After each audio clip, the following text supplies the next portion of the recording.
Allahu Akbar, Allahu Akbar, Allahu Akbar, walillahilham.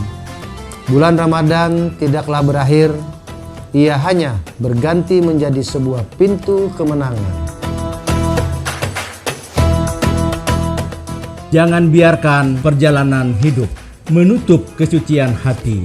Bersihkan hati dengan saling memaafkan.